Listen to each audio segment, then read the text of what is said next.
평화를 사랑하고 어쩔 수 없이 전투를 했다, 이런 스탠스를 가지고 계신 것 같아요. 태국이 그렇다 해서 무기를 안 살 것이냐? 절대 아니고 KGGB 맛을 한번 봤기 때문에 정말 빠른 시기 내에 추가 수출이 진행될 것이다. KGGB를 쓸 수 있게 만들어 놨거든요. 구형 전투기나 구형 비행기가 많은 이런 동남아 국가의 추가 수출, 이런 것도 아마 기대가 되고, 그래서 KF-21 수출 가능성이 높다. 우리만큼 이렇게 아랍에미리트한테 정보를 공개하고 직접 몰아보세요 많이 해준 나라가 앞으로 생길 수가 없어요. 사우디는 삘 받으면 사는 거예요. 대신에 그 과정이 철저하게 비공개입니다. 아랍에미레이트는 공개를 하되 언제 사는지 모를 정도로 깊게 고민을 합니다. 튀르키예 칸은 이슬람 파이터다, 이슬람 국가가 만든 무기를 이슬람 국가들이 사야 된다, 이렇게 마케팅을 많이 하신다고 해요. 근데 이게 잘 먹히지 않고 있습니다. 중국 입장에서 돈이 남는 장사는 안 했는데 했다고 뻥을 치는 겁니다. 기자들 중에서 중국 말을 믿는 분도 있을 거 아닙니까? 그냥 기사로 한 줄 냈다. 거짓말의 가능성이 크다. 중국의 최신형 이지스함 대공 구축함이라 할 수 있는 이 구축함이 갑자기 이 둘이 싸우는데 난입을 하는데 지들끼리 부딪혔습니다. 그러니까 중국 해경선이랑 그 중국 군함이랑 부딪혀서 사람이 죽는 상황이 나왔어요. 아, 이제 중국 해군에 대해서 재평가가 필요하다, 이런 이야기가 있어서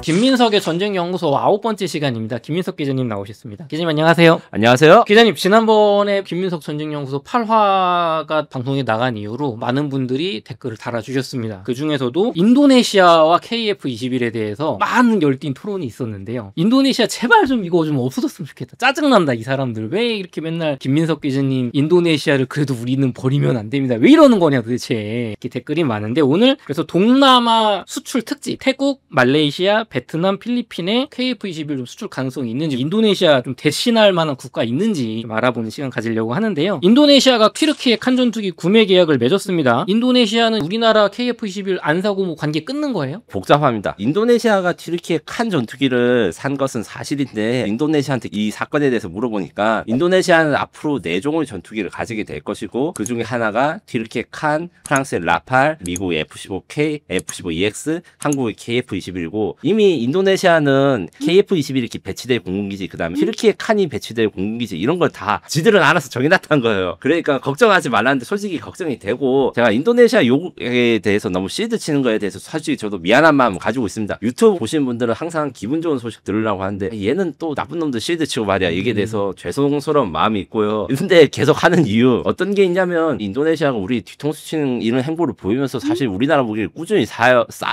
협력 관계는 사실 깊어지고 있기 때문에 손절 이렇게 이야기하는 게 쉽지 않습니다. 타이가 지금 KF-21 수출에 대해서 인도네시아랑 좀 분쟁을 하는 와중에 LIG 넥슨은 또 인도네시아랑 대규모 방산 협력을 하는 게 이번에 알려졌어요. 인도 디펜스라고 하는 방위산업 전시대에서 인도의 국영 방산업체랑 MOU를 맺었는데, 무기체계 생산 판매 협력에 대한 MOU라고 해서 제가 상세하게 보니까 홍상어 대잠 미사일, 70mm 비공 유도 로켓, 130mm 유도 로켓, 여기에 대해서 인도네시아에서 현지 생산하기 이미 계약이 됐다는 거예요. 그 무기체계가 뭔지 봤는데, 첫 번째로 말할 것은 홍상어라고 해서 일종의 그 어뢰 로켓입니다. 우리나라 해군이 쓰고 있는 독자 개발한 대잠 미사일, 잠수함을 잡는 미사일인데, 요 같은 경우에는 로켓처럼 발사되다가 이제 바다에 풍덩 빠지면 그때 어뢰가 작동하면서 잠수함을 잡는 것이고, 여기에 대한 최초 수출이 인도네시아에 이루어지는 것은 물론 현지 생산해서 인도네시아 말로는 자기네들이 동남아에 세이즈를 같이 하겠다, 이렇게 이야기를 합니다. 두 번째로 이제 130mm, 70mm 유도 로켓 같은 것도 어떤 게 있냐면, 우리 서북도서를 지키는 무기인데, 원래는 북한의 고속정이라든가 아니면 공기부양정 이런 애들이 갑자기 침략을 해왔을 때 우리가 신속하게 대응하기 위해서 만든 것으로, 최근에는 미국 진출, 크시티 사업이라는 걸로 해가지고 미국의 무인 수상함에 로켓을 장착해서 테스트한 게 성공을 했거든요. 근데 요거 같은 것도 인도네시아가 현지 생산을 하고 구매를 하겠다. 왜 그렇게 이런 무기들을 많이 사냐, 이걸 물어보니까, 인도네시아가 기본적으로 섬이 많은 나라고 해안 방어 무기 채굴을 찾다가 한국제가 정말 괜찮다, 생산 공장을 짓고 이렇게 판매를 하고 자신들도 이제 구매를 하겠다, 저한테 이야기를 했어요. 물론 이렇게 하면 인도네시아가 또 기밀을 유출하는 거 아니에요, 막 이렇게 해서 제가 좀 알아보니까 어떤 것이냐, 니네들은 튀르키예 드론도 사고 비행기도 사는데 무슨 경쟁이냐 했는데 이 말이 되는 게 약간 있어요. 대한민국도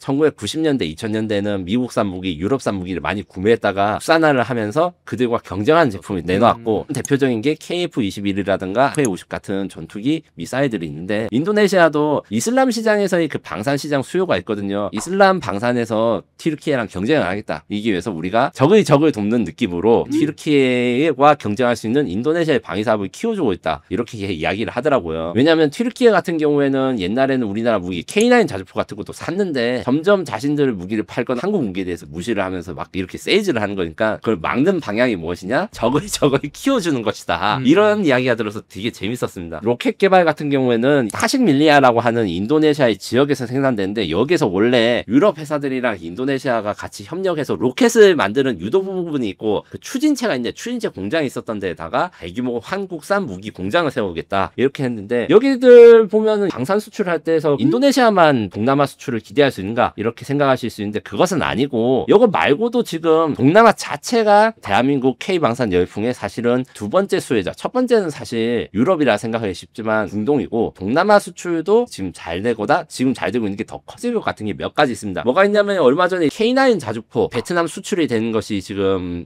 공개가 되었죠. 20대에 3,500억 그래서 한 개 대대 물량을 판매하기로 했는데 공산권 국가 최초의 K9 자주포 판매 실적이다. 이런 걸로 해서 의미가 상반된 의미가 두 가지 있어요. 첫 번째는 우리가 지금까지 진출하지 못했던 시장에 원래 잘 팔고 있었던 K9 자주포 너무 잘 팔리니까 지금 시장 주문이 50%가 넘거든요. 신규 시장을 뚫어야지 더 그 수주 매출이 높아진 거예요. 그것을 동남아시아에서 찾았다. 베트남에서. 여기서 또 걱정을 하신 분들이 있어요. 혹시 베트남 여행을 가보신 거나 이런 적이 있으실까요? 네, 베트남 저는 못 가봤는데 주변에서 많이 가보시죠? 네, 주변은 갔어요. 뭐 경기도 다낭시라고 하기도 하고 맞아요. 사실 베트남과 대한민국의 관계는 정말 뗄래야 뗄 수 없는 관계고 얼마 전에 이제 베트남 그 총서기장이 국빈 방문 오시기도 했는데 이게 참 미묘해요. 경제적으로는 삼성전자 제일 큰 해외 공장이 베트남에 있고 관광으로는 경기도 다낭시 우리가 다낭에 여행 가도 우리가 관광도 많이 가고 인적 교류도 활발한데 지금 베트남이 옛날에 북베트남 공산주의 베트남이 통일을 한 거잖아요. 베트남전 때 어떤 게 있었냐면 베트남 전쟁에서 북한 전투기를 모는 조종사들이 몰래 와가지고 베트남 전투기를 몰아주고 베트남이 사실 북한에 대해서 고마워하는 게 어느 정도 있는 것도 사실입니다. 야 그럼 북한 좋아하는 나라한테 왜 우리가 무기를 수출해주냐 북한의 무기 정보와 같은 게 빼내는 게 아니냐 베트남에 북한 뭐 미사일 같은 것도 사는데 이런 거 쓰면 안 된다 이렇게 하신 분도 있어서 제가 보니까 미사일을 판매한 증거나 기록은 전혀 없고 이집트가 사실 K9 자주포를 우리나라한테 샀는데 거기가 사실 북한한테 미사일을 판 적이 있어요 옛날에는. 아 그래요?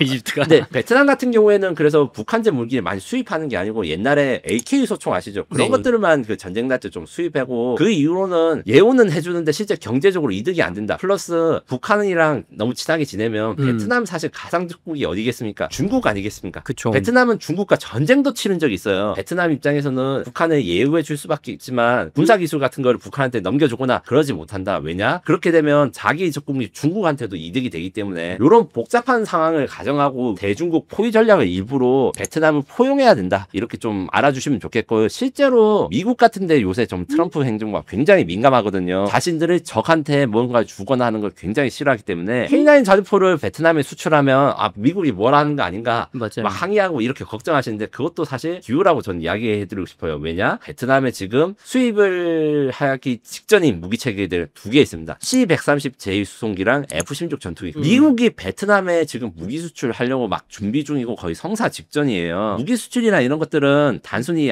사니까 사달래가지고 우리가 무조건 줄 수 있는 게 아니라 정치적으로 고려를 많이 합니다. 하나가 그냥 자기 혼자 장사를 하고 싶어서 막 무조건적으로 팔고 이런 애니메이션 악당 같은 캐릭터가 절대 아니에요. 정부랑 협의를 할 때 이런 군사, 국제 외교적인 고려가 되기 때문에 베트남이 앞으로도 우리 방산 수출이나 이런 데 중요한 거점이 될 수도 있고 협력도 될 수 있는데 이런 과거를 챙기다 보면 사실 적대 국가들을 옛날에 적이었지만 지금은 친해지거나 적대 국가를 바꾸기 위한 용도로 우리가 방산 수출을 하는 것도 많거든요. 베트남 같은 경우에는 어떤 것이냐 하나 에어로스페이스가 해외 공장이 하나 있는데 베트남에 있습니다. 우리나라 제트 엔진이야 이런 거에 대해서 제트 엔진 부품 생산 공장이 베트남에 있어요. 이런 식으로 원래 베트남과의 그 윈윈 관계 우리 삼성전자 공장도 베트남에 있지 않습니까? 그런 걸 감안해서 진행된 거니까 뭐 어디에 수출될 때 왜 이런 나라에 수출하지 이렇게 걱정하시는 분 많아요. 수출이 안 되는 거 걱정하는 분도 있고 수출이 안 돼야 되는 나라 수출하는데 걱정하시는 분도 많은데 여기에 대해서 우리 정부라든가 외교부가 충분히 고민해서 하는 거니까 너무 걱정하지 마시라 이렇게 말씀드릴 수 있고 원래 우리 방산을 좋아했던 나라들 추가로 더 사는 나라들이 생겨날 것으로 보입니다.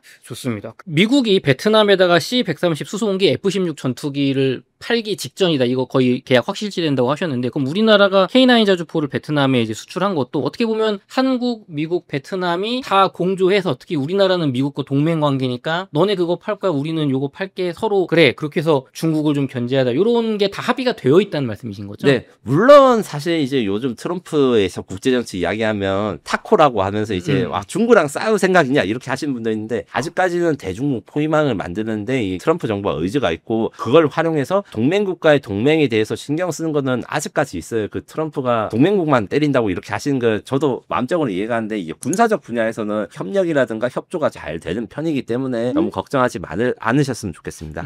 좋습니다. 기자님 저희 또 인도네시아 싫어하시는 분들이 KF-21 관련해서 동남아시아에 인도네시아 말고 좀 우리가 K방산 무기나 베트남처럼 KF-21 같은 전투기 팔 수 있는 나라 없냐 인도네시아도 좀 그래야 좀 긴장하고 우리한테 잘 협조적이지 않겠냐 하시는데 태국에서 KGGB 실전 사용 이후에 좀 동남아에서 수출 가능한 국가가 좀 생겼나요? 일단 태국 자체가 지금 전쟁에서 KGGB를 쓰고 대단히 만족했기 때문에 추가 수출 이야기가 굉장히 빠른 시기에 나올 거라고 저는 예상을 하고요. 물론 이런 수출 같은 경우에는 태국이 엠바고를 거는 걸로 제가 확인을 했어요. 이런 태국 수출에 대해서 제작사라든가 방위사업청이 공식적으로 인정을 안 해줄 것 같아요. 태국 입장에서는 자신들이 동남아의 그 약간 대빵 이런 이미지를 가지고 있는데 평화를 사랑하고 어쩔 수 없이 전투를 했다. 이런 스탠스를 가지고 계신 것 같아요. 동네막내 우리가 이런 무기를 샀으니 홍보를 하는 것보다는 좀 조용히 넘어갈까 같아 이런 말씀을 하시고 우리는 앞으로 추정을 할 수 있겠지만 태국이 그렇다 해서 무기를 안 살 것이냐 절대 아니고 KGGB 맛을 한번 봤기 때문에 정말 빠른 시기 내에 추가 수출이 진행될 것이다. KGGB가 장점이 뭐냐면 사실 이게 우리가 어려운 상황 때문에 생긴 땜빵 무기 체계인데 잘 된 겁니다. 지금 KGGB를 운영할 수 있는 무기들 중에서 F4 전투기, F5 전투기가 있어요. 엄청 오래된 전투기, 아무리 오래된 비행기, 미국제 비행기가 아니더라도 막 소련 비행기 뭐 이런 것들도 KGGB를 쓸 수 있게 만들어 놨거든요. 구형 전투기나 구형 비행기가 많은 이런 동남아 국가의 추가 수출 이런 것도 아마 기대가 되고 이 상황에 연관된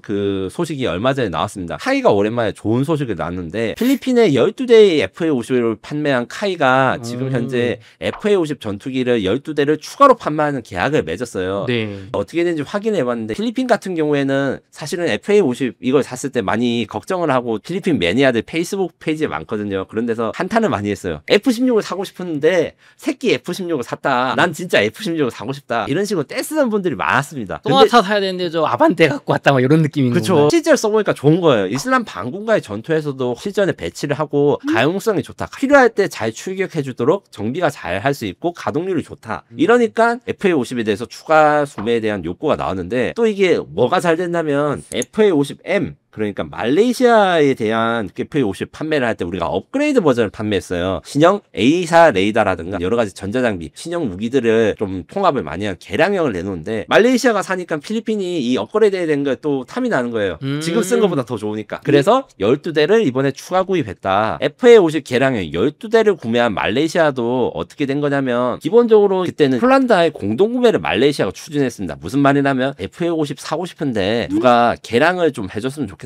이럴 때 폴란드가 딱 나오니까 폴란드 버전이랑 똑같이 맞춰달라 이렇게 요청을 해서 지금 개량형 FA-50이 주문이 났는데 말레이시아도 12대만 주문했기 때문에 추가 구매에 대한 가능성이 있고 이 나라가 또 어떤 나라라면 전투기 백화점을 차렸다가 고생한 나라입니다. 영국제, 미국제, 러시아제 전투기들을 사용했는데 이게 종류가 너무 많으니까 정비가 잘 안 되는 거예요. 필리핀에서 어떻게 보여줬냐 FA-50을 사니까 이가 정비가 또 잘 되고 필요할 때 잘 출격이 되더라. 요걸 봤으니까 FA-50에 대한 추가 구매가 기대된다. 이 나라들이 또 KGGB를 실전 사용해서 봤으니까 특히 필리핀 같은 경우에 폭격 임무에 지금도 실전에 쓰고 있거든요. KGGB 수출도 FA-50과 같이 팔릴 수 있을 것이다. 이런 것으로 생각이 됩니다. 시청자분들이 궁금해하시는 질문 하나 드려볼게요. 우리가 KF-21 10년 전에 개발할 때는 국내에서도 돈 막 예산 문제도 있고 어려워서 인도네시아에 손을 잡았는데 말씀해주신 것처럼 뭐 K9 자주포, FA-50, T-50 이런 전투기 필리핀, 말레이시아, 베트남 다 수출 잘 되고 있잖아요. 그럼 앞으로 KF-21의 동남아시아 인도네시아 수출에 있어서는 인도네시아한테 너무 이렇게 끌려갈 필요 없다. 우리 입장이 좀 높아졌다. 이렇게 좀 봐도 될까요? 안타깝게도 아닙니다. 왜 아니냐? 아닌가요? 왜 정확하게 이야기를 하면 인도네시아에 최대한 돈을 많이 뽑아먹기 위해서는 미국과 그 다음에 프랑스 같은 우리 경쟁자들을 어떻게 하는지 봐야 됩니다. 그럼 경쟁자들은 야 니네들 돈 안 주니까 우리가 무기를 공급 안 해 이런 게 절대로 아닙니다. 자신들의 국제적 영향력 확대, 장기적인 국가적 이익이라든가 이런 걸 수출을 하기 위해서 라팔 같은 경우에도 프랑스 은행이 인도네시아한테 대금을 대출을 해줘요. 전에 인도네시아의 은행에서 들어가는 돈이 하나도 없습니다. 그럼 수출인가요, 그게? 인도네시아가 프랑스 은행에 그 대출금을 갚으면 그게 수출이 되는 거죠.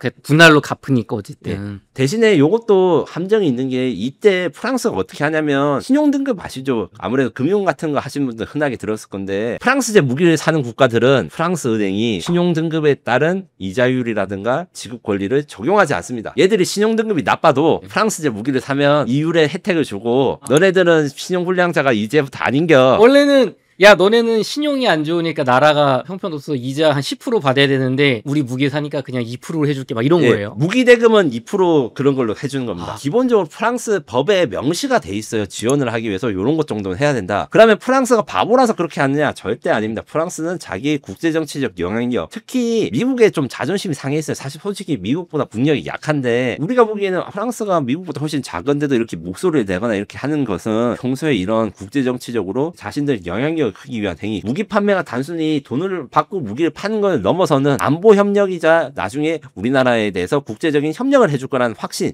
이런 것들이 다 들어가기 때문에 무기 수출, 방산 수출이 중요한 거고 프랑스는 우리보다 훨씬 더 그걸 일찍 깨달은 거죠. 참고로 대한민국은 아직 지금 능력에 따른 이자율이라든가 신용등급을 방산 수출에도 일괄적으로 적용하기 때문에 폴란드가 사실 거기에 대해서 좀 봐달라 이야기를 해서 심사 중입니다. 시청자분들 저희는 사실 이게 수출로 먹고 사는 나라다 보니까 대금을 받는데 되게 관심이 많잖아요. 지금 그래서 돈 들어오는 거야? 우리가 빌려줘서 하면 그게 수출이야. 그냥 뭐 차관 지원이지. 근데 기자님 전문가의 식견으로 보실 때 그게 10년, 20년 지나면 결국 그 이상을 다 뽑아 먹는다. 이게 맞는 겁니까 그거? 플러스 거기다가 이제 뭐가 있냐면 수리 보속 그다음에 운영 유지 과정에서 도입 가격의 2배 이상의 비용이 30년 동안 들어가고 그걸 먹는 게 있고 차도 현대자동차, 기아자동차가 캐피탈 운영하잖아요. 그 개념과 똑같습니다. 단순히 한 번 돈 뽑아먹을 거를 여러 번 수십 년 돈을 뽑아먹기 위해서 이런 복잡한 과정 그리고 상대방에 비해서는 어때든 뭔가 해자인 것 같은 혜택을 주는 게 뒤에는 다 이런 식으로 추가적으로 수익을 낼 수 있는 구간이 있다. 너는 우리 친구에서 못 빠져나온다. 이게 또 중요해. 왜냐하면 지금 다극화 체제가 가고 사실 남북 간의 경쟁에서 북한이 외교력이 형편없었잖아요. 북한 편이 없었습니다. 앞으로도 그럴 것이냐? 솔직히 잘 몰라요. 왜냐면 푸틴과 지금 친하게 지내는데 그러면 푸틴이 친하게 지내는 나라들한테 어떻게 하면 북한과 친해지지 말라고 압력을 가야 될 시대가 온 거예요. 친러 국가들은 당연히 북한한테도 지금보다 훨씬 더 너그럽게 대할 가능성이 있고 이거를 우리가 어떻게든 막아야 되는 게 앞으로 20년간의 목표가 될 수 있습니다. 하긴 사실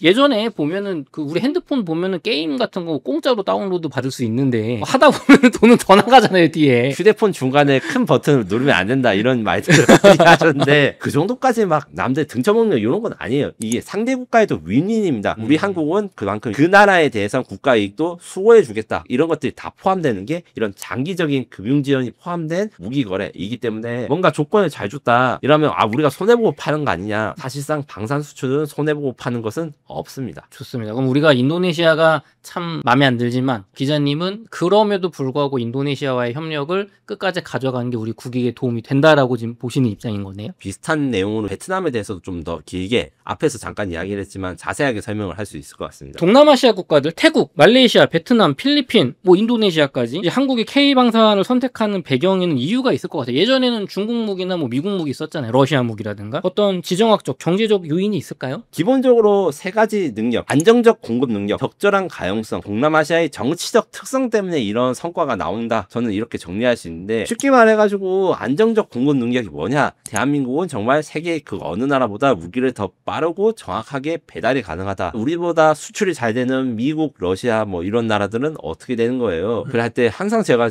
이야기를 했을 때 탱크 수출 같은 걸 할 때도 기본적으로 독일은 레오파드 2 전차 1년 생산량 50대가 안 되는 때가 있었고 우리 K2 전차는 1년에 150대를 공급할 수 있습니다. 미국은 전차 지금 생산을 안 해요. 중고 전차를 재생시켜가지고 미국이 쓴 거를 재생시켜서 파는 겁니다. 이런 것들 때문에 재래식 무기에 대한 생산 능력 우리가 대한민국이 세계 최고 수준에 올라왔고 앞으로는 그 탱크 자주포를 넘어서서 군함도 우리 생산 능력을 잘 활용할 수 있게 지금 여러 가지 노력을 하고 있는데 가까운 시기에 결실이 나올 것 같습니다. 안정적 공급 능력의 또 다른 이야기는 뭐가 있냐면 우리가 해외 수출이라든가 공장 같은 걸 좀 지어요. 지을 때 아니 그러면 그 나라한테만 좋은 거 아니냐 이런 식으로 또 걱정하시는 분도 계십니다. 생산 공장 지어지면 우리나라 일감 떨어지는 게 아니냐. 하나는 알고 둘은 모르시는 게 기본적으로 생산 공장을 현재 짓는다는 거는 부품 수요가 늘어난다는 겁니다. 세계 각국의 우리 K방산 조립 공장이 많이 지어지면 우리가 더 많은 부품을 한국에서 생산한 부품이 그 나라에 수출된 다음에 조립돼서 이제 되는 거죠. 반대로 우리 대한민국이 전쟁이 났다 제일 중요한 보급 문제에서 만약에 창원이 미사일 공격을 받았어요. 그러면 어디에서 K9 부품이나 이런 걸 받아올 것인가. 지금까지 우리가 수출한 나라들 거기에 우리가 정비도 도와주고 현지 공장도 세워준 나라도 있으니까 거기에서 또 공급을 받을 수 있는 거예요. 그래서 전시에도 도움이 된다. 이렇게 할 수 있고 적절한 가용성이라고 한 건 쉽게 말해가지고 필요할 때 작동이 된다. 전쟁이 났을 때 지금 우리가 20대를 샀는데 뭐 두세 대밖에 지금 당장 투입 못하면 그거는 쓸모없는 무기다. 그것이 아니라는 것을 우리가 필리핀이라든가 K방산 무기들을 실전 운용한 나라들이 증명을 해줬고 문제가 생겼을 때 우리는 정말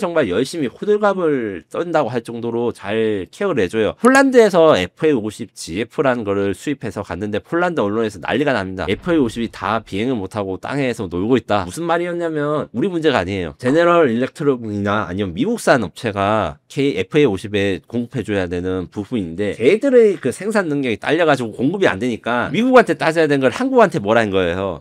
이상한 애들이네. 그러면 우리가 그냥 가만히 있고 미국한테 가라고 손 놓고 있냐? 우리는 그런 스타일이 아니잖아요. 미국에 달려가가지고 야 폴란드에 니들이 무기를 줘야지 우리가 욕을 안 먹는데 어떻게 하냐? 빨리 공급해라 해가지고 문제를 해결하고 이런 식으로 애프터 서비스가 철저한 나라들 한국이 거의 유일합니다. 프랑스나 미국은 그렇게까지 안 해주나요? 해주는 나라가 있고 아예 안 해주는 나라가 있는데 해줘도 돈을 비싸게 받거나 아니면 이 기회에 새 걸로 바꿔라. 그러게 우리 거 다 우리 걸로 사지 그랬으면서 네, 팔아먹으려고. 미국이 사실 그런 걸 많이 한다. 미국이 개량을 많이 만들면서 우리가 10년 전에 샀는데 그 부품이 떨어져서 야 미국은 이미 그 부품을 안 써 개량을 했는데 니들도 돈 써서 개량해. 도움이 되는 거죠. 개량하면 부품 공급이 되지만 또 개량 비용이 많이 들어가고 여기에 대해서 우리가 따라가지 못해가지고 F-16 같은 전투기도 우리나라 주력 전투기인데 이게 좀 곤란한 경우가 있었습니다. 마지막으로 동남아시아의 특성 요거를 잘 이야기를 하셔야 되는데 비동맹 국가라는 개념이 진짜 중요해요. 다른 분들이 뭐 인도 이야기나 이런 거 하실 때 인도는 뭐 어디 붙었다 저디 붙었다 하는 게 이상하잖아요. 네. 대한민국 사람들이 잘 이해를 못하는 게 있습니다. 첫 번째 국경. 사실 대한민국은 휴전선 때문에 섬나라처럼 있으니까 국경에서 사람이 오고 간다 이 개념에 대해서 익숙하지 않고 동맹을 맺는다는 국가가 사실 전 세계에 그렇게 많이 없어요. 대부분의 지구상에 있는 국가들은 이 나라랑 저 나라 둘 다 사이좋게 지내자. 이게 말이 사이좋게 지내자지 양쪽 편을 다 되겠다. 박쥐 같은 나라가 전 세계 지도를 펴는 절대 다수 대부분이고 동남아가 특히 그래요. 동남아 같은 경우에는 1960년대 비동맹이라고 해가지고 구소련과 미국이 피 터지게 싸울 때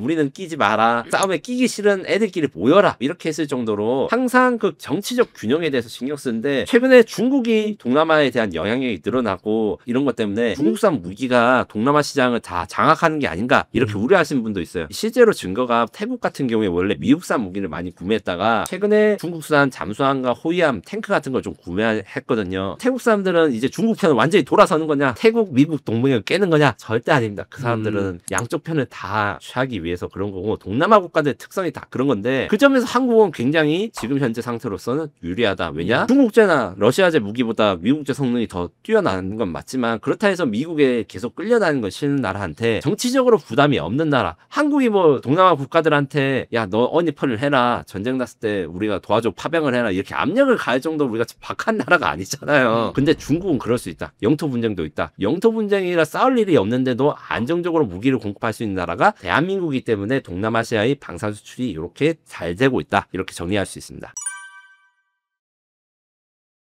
기자님, 지난 시간에 저희가 UAE의 국방차관님께서 이용수 참모총장님이시죠? 네. 함께 KF-21 우정 비행하시고 중동에서 사는 거 맞냐? 맨날 그냥 MOU 이런 거 그냥 맺었다 안 하면 되는 거 아니냐? 이렇게 의심하시는 분도 많은데 아랍에미레이트 국방차관님이 한국에서 방문하시고 뭐 어떤 활동 내역을 하셨는지 어떤 의미가 있는지 분석 좀 부탁드립니다. 아랍에미레이트는 지난번 공군 공중전센터 KF-21이나 전투기를 구매할 때 최종 책임자, 이 전투기가 우리 아랍에미레이트가 사기 좋은가 이런 결정권자가 KF-21에 탑승을 했고 아랍에미레이트 공군 중장님들이 방문해서 이제 점검을 했습니다. 이것저것 다 많이 물어봤다 해요. 제가 이제 이름은 말씀드릴 수 없지만 아주 중요한 분들한테 어떤 이야기를 했는가 이렇게 한번 들어봤는데 기본적으로 언제 공급이 가능하냐, 어떻게 개량이 가능하냐, KF-21이 F-35랑 비교했을 때 장단점이 무엇인가, 중국산 전투기 위해서 잘 만들 수 있냐고 자신이 있는가, 요 정도 이야기를 하셨다고 합니다. 그 말인 즉슨 정말로 구매를 고려하고 있는 건 맞으나 신중하다. 왜 신중하냐면 아랍에미레이트의 특수한 상황을 고려해야 됩니다. 아랍에미레이트는 중국과 미국 사이에 등거리 외교를 하고 있어요. 미국과 아주 친해야 됩니다. 하지만 중국이 아랍에미레이트의 에너지 자원을 많이 수입해가요. 이란 문제 때문에 중국이랑 이란이 매우 가깝기 때문에 아랍에미레이트 입장에서는 중국을 무작정 적대할 수도 없어요. 왜냐하면 중국에 대해서 적대를 하면 중국이 이란한테 무기나든가 기술을 지금보다 더 많이 줄 걸 걱정합니다. 이 상황에서 지금 현재 아랍에미레이트는 F-35 전투기, 사실상 지금 구할 수 있는 최고 성능의 전투기를 원하고 있고 지난 5월달 이스라엘과 이란과의 그 12일간의 전쟁에서 F-35 전투기가 이란의 방공망을 파괴하고 활약을 잘했거든요. 사실은 F-35를 갖고 싶은 것이 맞아요. 하지만 트럼프 정부는 이거를 잘 알기 때문에 허가를 내주지 않고 있습니다. 이런 상황에서 대체제를 찾는 상황이 있는데 대체제를 찾다 보니까 KF-21이 아주 중요한 후보군 중 하나이고 직접 확인한 것이 아랍에미레이트는 전통적으로 무기 구매에서 굉장히 중요한 역할을 했습니다. 아랍에미레이트가 구매한 그 비행기 중에서 잘 나가는 비행기 혹은 추가 수출되는 게 많았어요. 아랍에미레이트가 평가를 했기 때문에 인정받을 만하다. F-16이 사실 거의 40년 이상 연속으로 팠는데 2000년대 초반에는 이 판매량이 좀 지지부진했다가 아랍에미레이트가 F-16 블록 60이라는 비행기를 구매하면서 더 잘 팔리게 됐어요. F-16 블록 60은 아랍에미레이트가 미국한테 야 우리 이렇게 사양을 맞춰줘, 업그레이드 해줘 이렇게 제안을 했는데 그 버전 업그레이드한 버전 그대로 그리스라든가 아니면 폴란드 이런 데 수출이 된 거예요. 아랍에미레이트가 무기를 선택하는 거는 얘들은 무기를 잘 사는 나라다 인정이 널리 알려져도 있고 아랍에미레이트도 그걸 잘 알기 때문에 심사할 때 굉장히 실전 테스트 혹은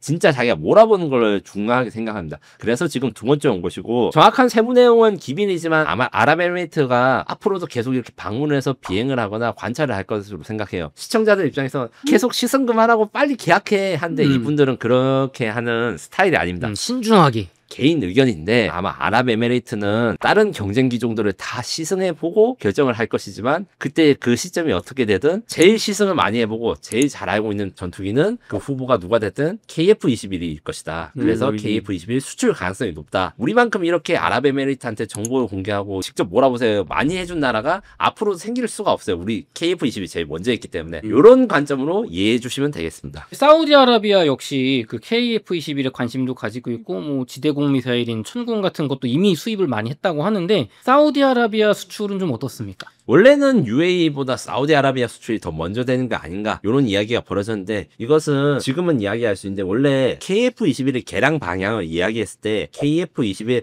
SA라는 버전이 있었어요. SA라는 버전을 제가 최초로 보도를 했는데 지금은 이야기할 수 있어요. 그 SA가 대체 뭐예요 하면 말을 못 하시는 거예요. 중동 수출 모델입니다. 근데 국가는 못 밝힙니다. SA 버전이 어느 나라인지 모르겠지만 사우디아라비아일 수도 있다 아닐 수도 있지만 하지만 사우디아라비아는 UAE랑 반대로 엄청 조심스럽게 무기를 사는 나라다. 잘 알려지지 않다. 아랍에미레이트 같은 경우에 등기적으로 장군님이 와서 타고 시승식을 하는데 사우디아라비아는 항상 조용하게 가십니다. 약간의 비밀주의가 있어요. 그 사우디는 아랍에미레이트랑 전혀 다른 무기 거래 방식을 가지고 있습니다. 이게 옆나라니까 비슷할 거라 생각하는데 사우디는 삘 받으면 사는 거예요. 대신에 그 과정이 철저하게 비공개입니다. 아랍에미레이트는 공개를 하되 언제 사는지 모를 정도로 깊게 고민을 합니다. 초기에 사우디 수출에 대해서 제가 예상했던 것은 미래 발전형 KF-21이 NACS라고 하는 복합적인 시스템이 있어요. 복합적인 시스템이니까 너무 어렵다고 생각하시는데 비행기만 달랑 사는 게 아니고 비행기가 잘 작동할 수 있게 되는 모든 요소들이 다 사는데 드론도 있고 지상에 레이더도 있고 통신시설도 있고 인공위성까지 들어간 거예요. 특히 인공위성이 중요합니다. KF-21EX가 뭐다 뭐 이런 식으로 해가지고 야 무인기 세대가 온다 할 때 사실 정말 중요한 건 무인기보다 위성이 중요합니다. 위성 데이터 링크가 없으면 무인기랑 무인기 혹은 사람이 탄 유인기랑 무인기가 통신을 할 때 일정 수준 지나가면 통신이 안 돼요. 왜냐하면 지구는 둥그니까 전파가 닿지 않습니다. 위성이 그걸 해결할 수 있으면 이 위치가 어떻게든 자유롭게 작전을 할 수 있다는 거고, 사우디아라비아의 차세대 위성 통신, 군 위성 통신까지 다 한국한테 세트로 맡겨버리려는 제안도 한 적이 있습니다. 우리가 카이에 대해서 잘 모르시는데 카이는 위성도 만들거든요. 지금 현재 육지 위성 통신에 대해서 이제 지금 연구개발 사업을 하고 있고, KF-21가 인공위성까지 패키지로 아예 수출한 내용도 있었다가 지금은 그거가 되려면 2030년대 이후 막 지금부터 5, 6년 이후가 돼야 되기 때문에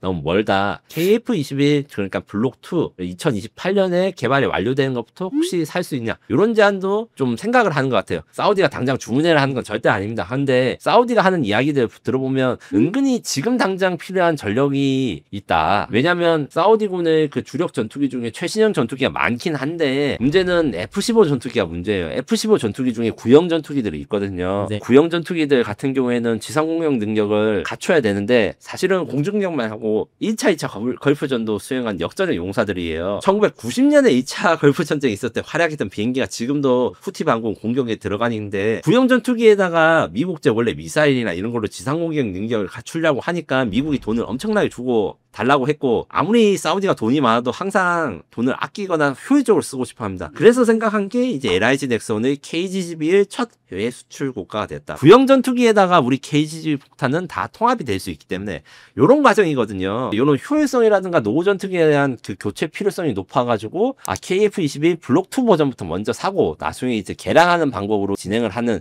이런 것도 둘 중에 하나는 선택을 할 것 같은데, 그러면 어떻게 될 것 같아요 하면 저는 모릅니다. 사우디아라비아에 대해서 질문을 하거나 사우디아라비아에서 질의를 한 게 명확하지 않거나 의도를 알 수 없게 어렵게 좀 돌려서 말하는 경향이 강하대요. 우리는 모든 옵션을 다 준비하고 KF-21 지금 당장 팔려면 어떻게 준비해야 되는가, 지금 당장 안 사고 만약에 최고로 업그레이드 된 버전을 사고 싶어 하면 어떻게 해야 되는가, 이 전략을 지금 다 세우고 있습니다. KF-11 중동 수출이 지금 유력하지만 확정은 아니다, 이렇게 좀 정리가 될 수 있을 것 같은데요. 유력한 거를 정말 높은 관심에서 확정적으로 KF-21 수출하기 위해서는 경쟁 기종들이 있을 거 아닙니까? 라이벌 국가들도.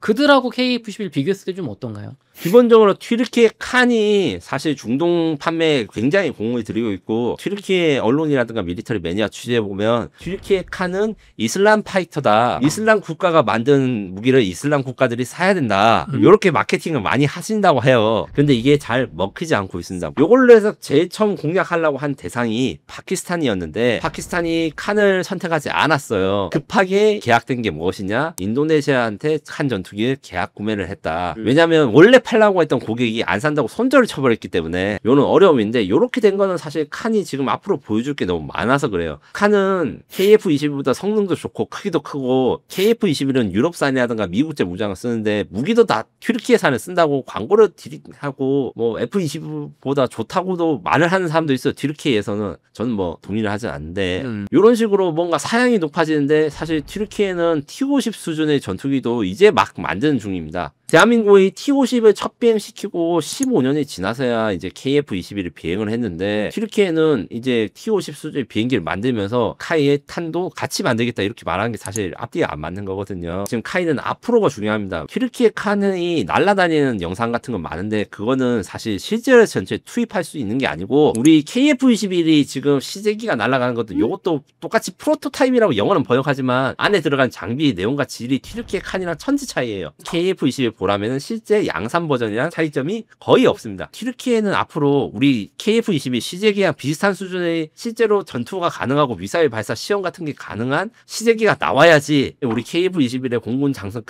아랍에미레이트에서 오셔가지고 탄 것처럼 그렇게 시승 행사를 하든가 실제로 보여준다 한데, 아직 그게 멀어서 그들이 말을 하고 허세를 부는 것 비해서는 좀 어려운 상황입니다. 또 경쟁을 할 게 있죠. F-35 같은 경우에는 트럼프가 당분간 안 팔 것 같고 판 가능성이 약간은 있는데 전제 조건이 필요합니다. 현재 F-35 전투기 제조사 로키드 마틴은 세계 최고의 방위사업체지만 반대로 YTD 기준으로 주가가 제일 많이 떨어진 방위사업 기업 중에 하나예요. 왜냐면 라인메탈이라든가 한국 하나같이 전 세계 지금 방산 기업들이 호황을 가지고 있는데, 로키드 마틴은 YTD 기준으로 좀 내려갔어요. 미국 정부에서 사실 크게 신경을 쓰고 있지 않는 것 같아. 그래서 트럼프가 원래는 야, 로키드 마틴 전투기사가 이렇게 압력도 하고 트루스 소셜 SNS도 하면서 이렇게 압력을 해야 되는데 그런 게 안 보이거든요. F-35는 일단 성능은 둘째치고 중동 국가들한테 팔리기 어렵다. 두 개가 더 남았습니다. 영국 GCAP, 그 다음에 중국 J-35가 있는데 GCAP 같은 경우에는 사실 사우디가 가장 많이 관심을 가지고 있는 기체예요. 왜 그러냐면 사우디아라비아 공군의 주력 전투기 중 하나인 파나비아 토네이도, 유로파이터 타이푼 다 영국 개발이고, 영국은 유전 몇 개를 영국한테 줘가지고 그 채굴권으로 비행기 값을 치르다가 중간에 뇌물이 많이 들어가서 막 난리가 나고 이런 정도로 영국이랑 굉장히 가깝습니다. 가급적 영국 전투기를 사고 싶지만 문제는 이게 언제 나올지 몰라요. 2035년이라고 하는데 더 늦을 수도 있습니다. 근데 GCAP 같은 경우에는 뭐 성능이 좋고 세계 최고 성능이고 FC-25보다 좋다고 하는데 나와봐야 알거든요. 개발 기간, 비용이 얼마나 늘어날지 현재로서는 알 수 없습니다. J-35가 남아있습니다. J-35는 중국판 F-35라고 할 수 있습니다. 이름에서 알 수 있듯이. 근데 생긴 건 사실 KF-21가 F-35를 섞어놓은 형상이고요. 중국도 전투기를 상당히 잘 만드는 국가이기 때문에 홍보를 하거나 아니면 중동국가에 팔고 싶은 생각이 강하게 있지만, 중국이 J-35를 만약에 중동국가 사게 되면 미국이 뭐라고 하겠어요. 엄청난 미국한테 배신행위입니다. 물론 미국산 전투기를 강매를 안 하니까, 하지만 제 생각은 다릅니다. 중국이 J-35 전투기를 사우디나 아랍에미레이트가 사는 순간 유가 걱정을 많이 해야 될 거예요. 와, 그 트럼프의 심기를 단단히 건드리는 일이 될 겁니다. 경제적인 보복이 매우 강하게 있을 것이다. 네, 예. 그렇습니다. 그럼 KF-21 유리한 면도 있어 보이는데, 앞으로 종합적으로 KF-21이 중동 국가의 수출이 그래서 될 거냐 말 거냐 어떻게 보십니까? 저는 몇 가지 지금 현재 잘 될 수 있는 기반이 있지만 앞으로의 노력이 필요하다 이렇게 정리할 수 있는데, 기본적으로 우리가 중동 국가에 엄청나게 많은 무기를 이미 수출했습니다. 기반을 잘 활용해야 되는데, 제가 주목하는 거는 천무 다연장 로켓이랑 그 다음에 천궁 대공 미사일입니다. 천무는 적 지상을 공격하는 미사일, 천궁은 우리 영토를 방어하는 미사일, 두 개 다 KF-21과 잘 연계될 수 있어요. 무슨 말이냐면 같은 한국산 무기니까 우리가 잘 연결해서 키체인을 만들고 있는 것을 중동 국가한테 제안을 하면 됩니다. 키체인은 원래 어떤 것이냐면 죽음의 사슬이라고 하니까 뭔가 뭐 악마가 나올 것 같고 이렇게 생각하는데 그건 아니고, 북한에 대해서 군사 전략을 할 때 어떤 것이냐, 북한이 공격 의도를 봐주면 제일 빠른 시간 안에 가장 빠르게 적을 선제 타격하는 게 중요한데, 그렇기 때문에 지상무기, 공중무기, 항공무기들을 다 엮어가지고 가장 빨리 대응이 가능한 수단들을 빠르게 선택하는데, 그러면 어떻게 되냐, 이제 KF-21이 만약에 정찰했는데 폭탄이 없다 이랬을 때는 천무 로켓을 발사하도록 유도를 하거나, 아니면 요격을 할 때 KF-21과 천궁이 서로 구역을 나누거나 협동작전을 해가지고 대공 방어 작전을 펼치거나, 이런 것들을 열심히 우리가 연구 중이고 일부는 구현됐거든요. 중동은 이미 우리나라 지대지 로켓 가져가고 지대공 미사일 방어무기도 가져갔으니까, 야, 두 개 가져갔으니까 이게 KF-21까지 얹으면 공격과 방어 둘 다 KF-21이 한국산 무기 체계랑 잘 통합돼서 시너지를 낼 것이다. 이렇게 홍보를 하고 홍보를 실행하기 위한 수단들이 있어요. 막 통신시설이나 이런 거 좀 확충을 해야 되는데 이런 것들을 발전시켜야 될 게 있고, KF-21이 수출 경쟁력을 가지려면 우리는 지금 여기가 제가 앞서 말한 경쟁자들 튀르키예 칸, 영국의 GCAP보다 더 나은 점이 있습니다. 시점 배치가 빠르기 때문에 무기를 더 많은 종류, 더 다양한 종류를 갖출 수 있습니다. 2035년이 되거나 아니면 30년대 이후에 칸이나 GCAP가 실제로 날라도 그때부터 비행기 무장에 대한 통합 작업이 시작돼야 되기 때문에 무장 탑재량이 적어요. KF-21 같은 경우에는 내후년까지 개발이 완료되면 2030년대까지 계속 새로운 무장을 통합하면 되는 거예요. 제가 주목하는 거는 얼마 전에 이제 뉴스에 나왔던 공대지 탄도미사일 ALBM이란 건데, 이거는 우크라이나 전쟁에서 러시아가 킨잘이라는 이름으로 상당히 많이 사용했습니다. 탄도미사일을 비행기에 다는 이유는 지상에서 달 때보다 발사 위치에 대해서 원점을 적이 알기가 어려워서 기습 공격을 하기 쉽고, 초음속 대함미사일이라든가 극초음속 미사일들은 로켓이 안 달리고 엔진이 달리는데 엄청나게 빠른 미사일이 있어요. 요거는 비쌉니다. 제가 정확한 가격은 공개하지 못하지만, 탄도미사일은 구조가 단순하니까 다른 경쟁 미사일보다 속도는 빠른데 가격이 저렴해서 수출 수요가 좀 많을 것이라 생각해서 이게 수출이 좀 잘 될 것 같고, KF-21에 또 이제 앞으로 숙제가 뭐냐면, 중동 국가들이 고민하는 게 드론이 있습니다. 드론 요격 미사일 같은 게 필요하다 해서 한국한테 외주도 주기도 하고 그러거든요. KF-21이 소형 드론, 우크라이나 러시아 전쟁이나 후티 반군에서 적 드론들이 많이 나오는데, 지금도 KF-21이 그거를 격추를 할 수 있어요. 근데 돈이 비쌉니다. 왜냐면 대공 미사일로 격추를 하면 드론보다 미사일이 더 비싸요. 기관포로 격추를 하는 거 되게 어렵습니다. 비행 시뮬레이션 게임 같은 거 하시는 분들이 있으면 기관포로 맞추는 게 얼마나 어려운지 알 거예요. 맞추는 게 어려울 뿐만 아니라 좀 위험합니다. 드론이 느리고 제트기는 빠르기 때문에 속력을 줄이면 이렇게 추락할 가능성이 높은 데서 위험하게 격추를 하는 거거든요. 드론 요격 미사일, 작고 싸고 많이 격추할 수 있는 이런 것들에 대한 연구가 많고, 미국의 F-16은 그래서 중동에서 작전을 하면서 얼마 전에 드론 요격 미사일을 처음으로 사용했는데 이게 아주 효과가 좋아서 지금 입소문이 많이 퍼지고 있어요. 우리도 그런 걸로 해서 사우디 중동 국가가 요구하는 드론 방어 미사일 같은 거를 빨리 KF-21에 통합해야 될 것이다. 패키지가 수출이 중요합니다. 제가 방금 전에 이미 첨부랑 청구 수출했으니까 이게 KF-21가 연계가 잘 될 것이다 이렇게 홍보를 한다 이렇게 말씀드렸는데, 여기다가 플러스 한국형 전자전기, 앞으로 미래 한국형 조기 경보기 같은 거를 개발을 하면 KF-21이 같이 작전하는 모든 비행기들이 다 한국산이 되는 거예요. 이 중에서 전자전기 같은 경우에는 이번 9월부터 개발이 시작되고, 조기 경보기는 사실 아직 많이 멀었습니다. 뭐 2030년대 이후인데 전자전기 개발이 완료되면 앞으로 시작될 건데, 한국형 전자전기랑 KF-21을 같이 팔아먹을 수 있으면 이게 되게 좋은 거예요. 실제로 인도 파키스탄 전쟁에서 지금 인도 사람들이 프랑스에 대해서 이중 두 배로 욕한 게 있습니다. 무슨 사건이냐, 제가 잠깐 이야기를 했는데 재방송을 한번 해드리자면,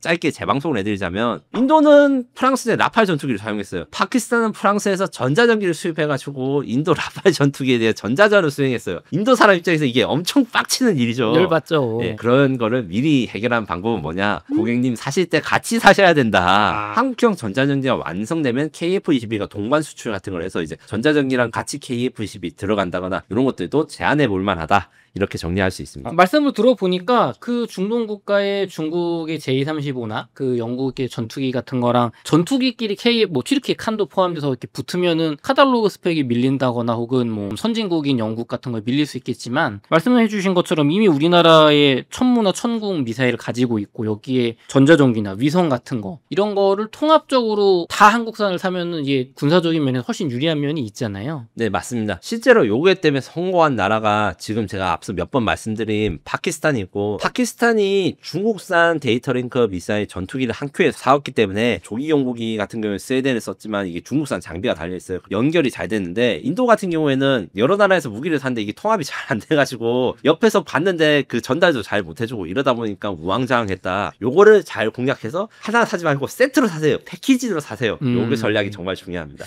좋습니다. 중동 수출 기대해 보겠습니다.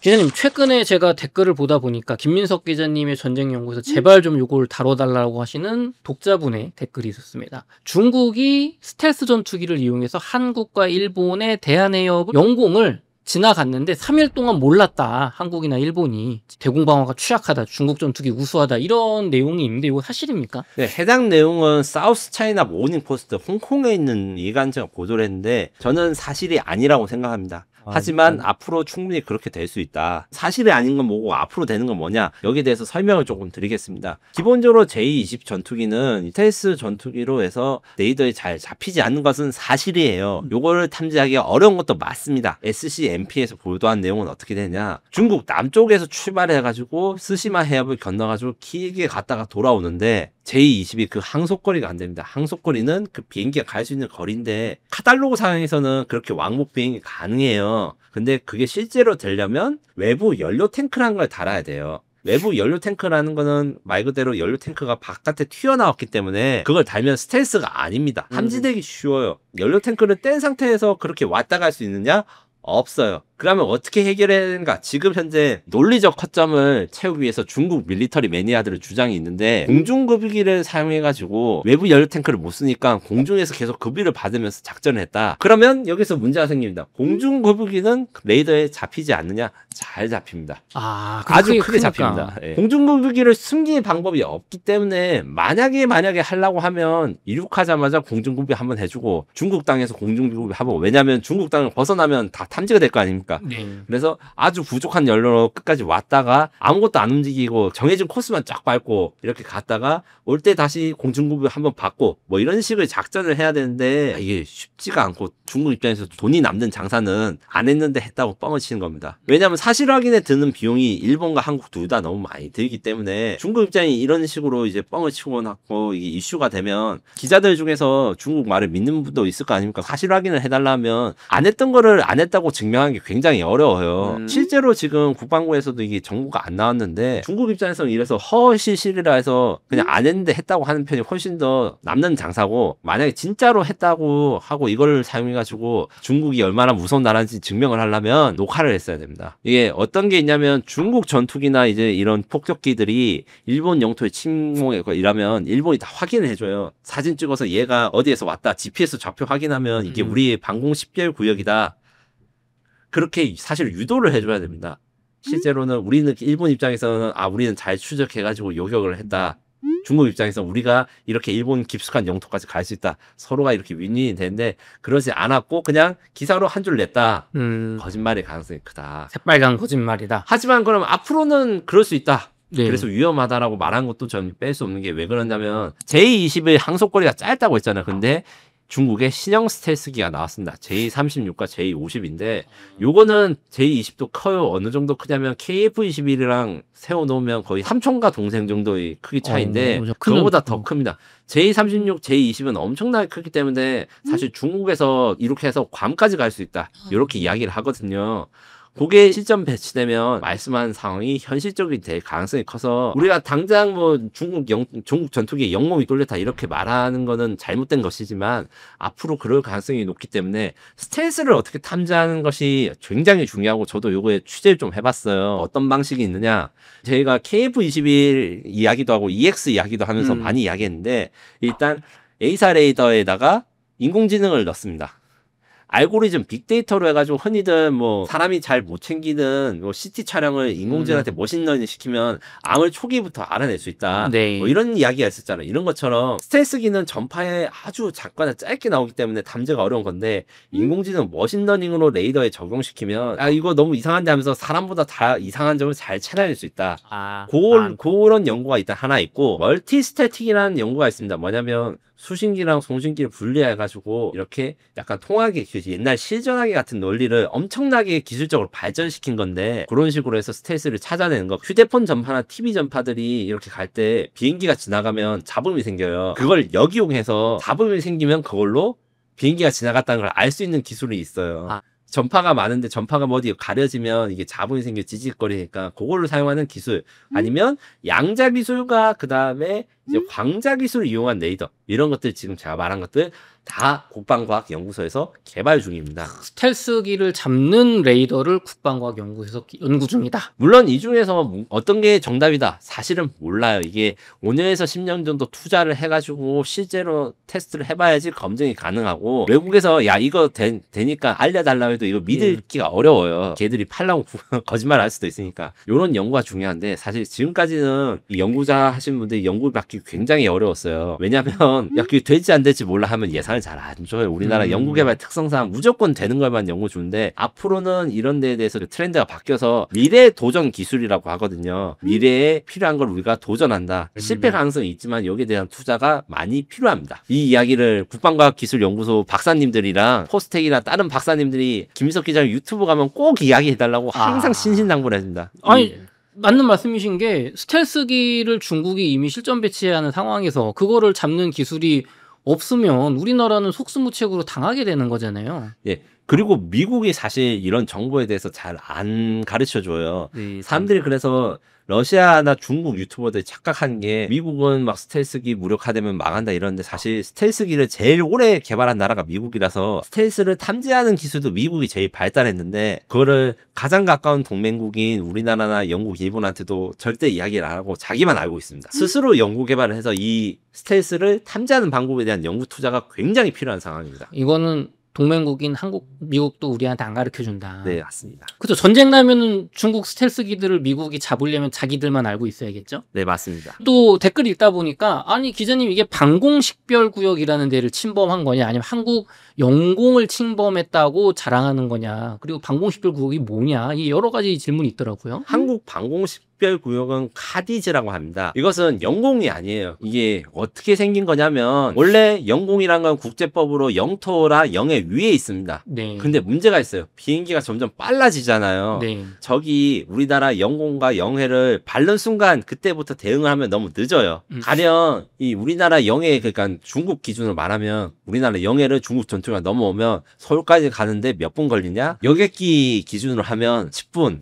여객기가 아닌 전투기는 3분. 아, 너무 빨리 오네요. 우리 휴전선 위에도 이제 휴전선 북쪽에 개성이나 이런 데 북한 전투기가 내려오면 미리 대응을 하기 위해서 하는 게 방공 식별구역이고 착각을 하시면 안 되는 게 방공 식별구역을 침범했다. 우리 영공을 침범했다. 이렇게 생각하시면 안 돼요. 영공은 아닌데 일단 왔다는 것 자체가 우리 입장에서는 경계를 해야 됩니다. 그래서 이게 중요한 거고 중국의 제20 전투기는 그래서 어디를 갔냐. 한국과 일본의 방공 식별구역이 겹치는 이 선을 따라서 비행을 했다. 일본도 여기에 대해서 대응을 해야 되고 한국도 대응을 해야 되는데 이걸 둘 다 하지 못했다. 이런 식으로 엄포를 했거든요. 근데 또 웃긴 게 뭐냐면 중국은 영토라 영국해를 침범을 한 거냐요? 아닙니다. 실제로 그게 일어났더라 또 하더라도 공해상에서 비행을 한 거기 때문에 사실 국제법적으로 중국을 규탄하려면 공해를 넘어서 이렇게 들어와야지 규탄이 되는 이런 규칙이 복잡합니다. 중국은 그 규칙을 복잡하게 활용을 하다가 이번에 큰 코 다친 적이 있어가지고 어떻게 그런 걸 쓰셨어요? 지난 8월 11일에 이제 필리핀과 중국의 이런 게 충돌을 했는데 어떤 일이 있었냐? 필리핀 해경과 중국 해경선이 서로 항상 싸워요. 왜냐하면 중국은 자기 영토라고 막 주장을 하고 이런 그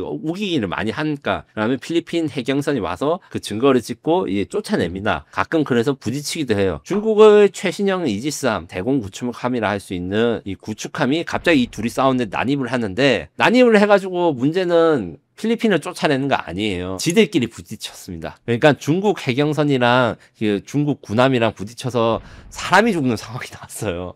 진짜요? 예. 영해상과 공해상의 그 충돌을 중국이 좀 열심히 하다 보면 자연적으로 더러워서 피하지 하면서 그 상대방이 위축하는 걸 노리기 위해서 이렇게 충돌을 많이 하는데 이번에 그것이 역으로 당해서 지들끼리 이렇게 충돌을 했습니다. 원래 배들끼리 충돌을 하면 안 되고 정해진 규칙이 당연히 있겠죠. 그런 걸 다 무시하다 보니까 생긴 건데 여기서 또 중요한 게 뭐냐면 이 충돌을 한 배, 요게 있는 지금 머리 위에 있는 배가 8,000톤이 넘는 이지스급 구축함이거든요. 배 운전을 되게 형편없이 해서 원래라면 이게 군사 작전이라면 사실 필리핀 배를 들이받아가지고 했어야 되는데 자기 편을 들이받아서 중국 경찰이 죽는 사고가 있었어요. 아이고. 참 안타깝긴 한데 결국에는 중국이 위협적이지만 반대로 이 위협적인 게 얼마나 성급하게 발전을 시킨 결과가 있다. 중국 측이나 아니면 전문가들이 아니 8,000톤급이나 되는 그 이지스함을 초보자가 운전한 거랑 똑같아. 어떻게 배를 이렇게까지 부술 수가 있는가. 이런 이야기가 나와서 이제 중국 해군에 대해서 재평가가 필요하다. 이런 이야기가 있어서 제가 좀 알아보니까 어떤 식의 이야기가 있냐면 중국은 배를 정말 많이 건설하고 그 다음에 해군력 상승 속도가 1위라고 합니다. 네. 무슨 말이냐면 전 세계에서 그 해에 찍어내는 군함 중에 거의 70%가 중국 배예요. 그것 때문에 뭐 미국이 지금 밀리니까 뭐 한국이랑 조선해양 협력을 한다는데 배가 있으면 배에서 끝나는 게 아니라 수병이 있어야 되고 장교가 있어야 되고 함장이 있어야 되죠. 네.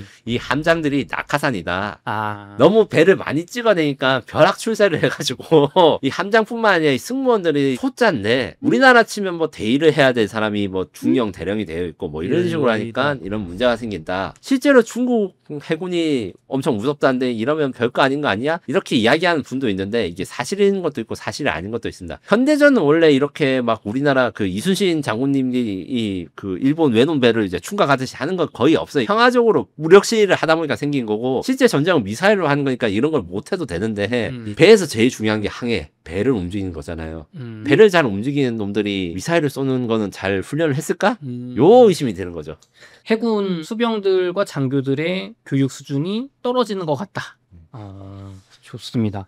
기자님, 그러면은 중국이 이렇게 우리나라하고 일본의 카디즈 방공식별구역을 침범을 했는데, 물론 이게 공해니까 불법은 아니죠, 국제법적으로 얘기를 해주셨는데, 그럼 반대로 우리나라나 일본, 뭐 러시아, 미국도 저런 뭐 중국이나 러시아 방공식별구역 막 들어가서 우리도 막 무력 시위하고 이런 걸 하나요? 우리는 사실은 하지는 않고요. 네. 미국 같은 경우에는 항행의 자유 작전이란 걸 실시해서 중국의 방공식별구역 아니지만 공해상인 부분에 군함을 파견하거나 하거나 이렇게 하는데 이것도 미국이 먼저 시작한 게 아니라 중국 배가 막 무력시 하는 거 이런 거에서 대응하려면 미국이 국제법적으로 합법인데 중국이 기분 나쁠 만한 일을 하자.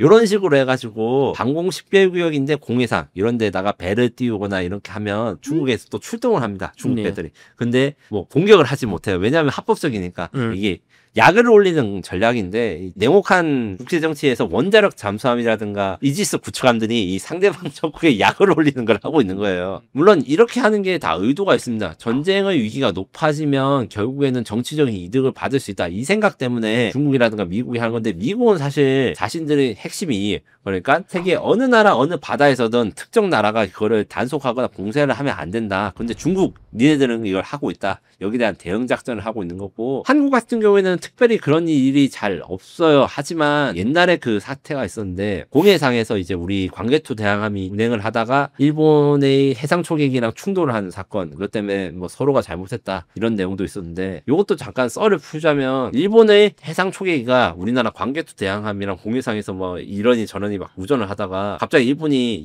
급발진을 하면서 야 광개토 대항은 니들 왜 그러냐 우리를 공격하는 거냐 이러면서 되게 문제가 커진 적이 있어요. 그때 당시에는 일본이 좀 뭐라 해야 되나 억지를 부린다 생각했는데 최근에 그 비밀이 풀렸습니다. 해상 초계기가 일본 국산인데 네. 방산 비리가 좀 있대요. 아, 방산 비리가 있어요? 기기가 잘못 작동돼서 광개토 대항함이 공격을 하는 전파를 발신한 걸로 착각을 했을 것이다. 뭐 이런 식의 충돌들이 가끔 나오는데 우리가 해결을 해야 되고 이제 대응 규칙이 잘 정리되어 있는 편이긴 해요. 왜냐하면 우리는 북한이랑 하도 NLL에서 싸우니까 상대방한테 책을 안 잡히게 대신에 우리나라 권리나 우리 영해를 보호하기 위해서 선제 공격을 갑자기 뭐 미사일 쏘거나 포를 쏘거나 이런 건 안 해도 이제 이걸 쫓아내거나 이런 거에 대해서 연구를 굉장히 많이 하는 편인데 또 일부 시민들 같은 경우에는 좀 답답하시는 것도 있죠. 야 그냥 미사일로 쏴버려. 친정은 이해갑니다만 이제 국제정치라는 게 좀 그렇게 급발진을 하면 오히려 역효과를 받고 우리가 피해를 받기 때문에 참는 부분이 있다. 그거에 대해서 잘 아시면서 국제정치나 이런 뉴스를 봤으면 좋겠습니다. 좋습니다. 아무튼 이 중국이 카디즈 방공식별구역 침범 스텔스 이슈로 참 어그로를 끌고 있는데 우리나라 국방과학연구소에 위협 무기에 대응하는 스텔스를 잡는 레이더를 개발하시는 박사님들에게도 제발 예산이 지원이 돼서 5년, 10년 뒤에는 중국의 제250 전투기가 들어오다가 우리나라 레이더에 잘 잡혀서 아유 한국은 침범하면 안 되겠다. 그렇게 좀 되는 날이 오기를 바라겠습니다. 맞습니다. 기자님, HD 현대중공업이 사우디아라비아의 수출형 잠수함 HDF 6000을 공개한 바 있습니다. 우리나라 KDDX 사업과 어떤 차이가 있는지 수출 경쟁력은 어느 정도인지 평가를 좀 부탁드릴게요. 네, HDF 6000이란 거는 현대중공업 프리기트 6000톤급이라는 뜻인데 기본적으로 KDDX랑 크기가 크게 차이는 안 나지만 여러 가지 차이점이 있습니다. 중동 수출형 맞춤형 함정이기 때문에 좀 멋있어요. 뭐가 멋있냐면 요 함정인데 기본적으로 미사일 방어를 목적으로 돼 있어서 사우디가 이란이 미사일 공격을 했을 때 이 방어할 수 있는 MD 능력을 부여하기 위해서 여러 가지가 있고 발달된 함영과 스텔스 설계 이런 게 있는데 뭐가 필요하냐 사우디가 항상 고민하는 게 우리나라도 지금 많이 고민하고 있지만 사람이 부족합니다. 군인이 부족하기 때문에 항상 승조원을 줄이는 이런 자동화에 대해서 신경을 많이 써야 돼서 설계가 많이 들어갔고 무기 같은 경우에 그래가지고 스텔스 성능이 더 발전된 그걸 가지고 있대. 또 사우디는 해외 태평양에 나가나 이럴 일이 없어요. 홍해라든가 아라비아에 여기에서 주로 작전하기 때문에 장비에 실는 데 많이 중점을 두고 편안하게 승무원들이 활동할 수 있는 이런 것들을 많이 챙겨주는 편입니다. 여기다가 두 가지 특징인데 첫 번째는 무인 잠수정이 운영 가능합니다. 무인 잠수정은 말 그대로 드론이 잠수를 하는 건데 이게 왜 필요하냐면 이걸로 적을 공격하는 건 아니고 기뢰가 문제예요. 기뢰를 탐지하고 아군한테 이제 야 이거는 피해 가라 아니면 여기 기뢰 있으니까 조심하라 이렇게 수색을 할 때 많이 쓰는 그런 무인 잠수정을 운영 가능하고 ADS라는 시스템이 있습니다. 안티드론 시스템인데 이게 왜 필요하냐면 이란의 프록시 그러니까 괴뢰 국가라 할 수 있는 후티 반군이 드론으로 사우디아라비아에 공격을 하도 많이 해요. 유전시설 폭격도 드론으로 하고 배도 드론을 사용해서 공격하는 게 많기 때문에 드론 방어 시스템이 장착되어 있는 게 이게 KDDX랑 다른 점입니다. 이거는 전파를 사용해서 재밍을 해서 드론을 떨어뜨리는 건데 우리나라도 앞으로는 이제 북한이 이런 드론 무기를 쓸 수 있으니까 아마 이런 이런 특징들을 받아올 것이고 KDDX는 아마지 요런 식의 좀 날렵하고 뭔가 있어 보이는 식으로는 안 갈 건데 개량형 후속은 좀 비슷하게 갈 것이다 이렇게 예측을 많이 합니다. 또 하나오션은 사우디아라비아 잠수함 수출에 사활을 걸고 있는 것으로 알려졌는데요. 하나오션이 사우디 잠수함 사업에서 어떤 제품을 제한 중인지 또 이게 수출 가능성이 있는지 궁금합니다. 사우디아라비아 잠수함 사업에 하나오션은 장보고 3 배치 2라는 것을 지금 제안 중입니다. 장보고 3 배치 2 같은 경우에는 세계 최고의 SLBM 재래식 잠수함이라 할 수 있습니다. 왜 세계 최고냐면 재래식 잠수함 중에서는 최고고 원자력 잠수함을 능가하는 건 아니에요. 근데 원자력 잠수함은 어차피 팔 수가 없습니다. 이란을 대적하기 위해서 사우디가 고민 중인 게 항상 이란은 핵보유국 이야기가 많이 나오고 얼마 전에 그래서 이제 핵시설에 대한 폭격도 했잖아요. 사우디는 이란이 핵 공격하면 어떻게 보복할 것인가 여기에 대해서 고민을 하는데 SLBM이 답이 있다. SLBM은 잠수함에서 쏘는 탄도미사일이기 때문에 적이 절대로 선제 공격을 해서 파괴시킬 수가 없고 보복을 할 때 아주 적절하다. 이게 사실 한국과 비슷한 점이 있어요. 한국도 이제 핵무기를 지금 없는 상황에서 북핵에 대응하기 위해서 이 SLBM을 연구했는데 사우디가 이 상황에 딱 맞는 거죠. SLBM을 홍보를 하고 세계 유일의 연료전지 플러스 리튬 이온 전지 잠수함으로 실전 운용되고 있습니다. 여기서 간단하게 이야기하자면 이 재래식 잠수함 중에서는 원래 축전기가 납축전지에 있었어요. 이거는 3일에 한 번씩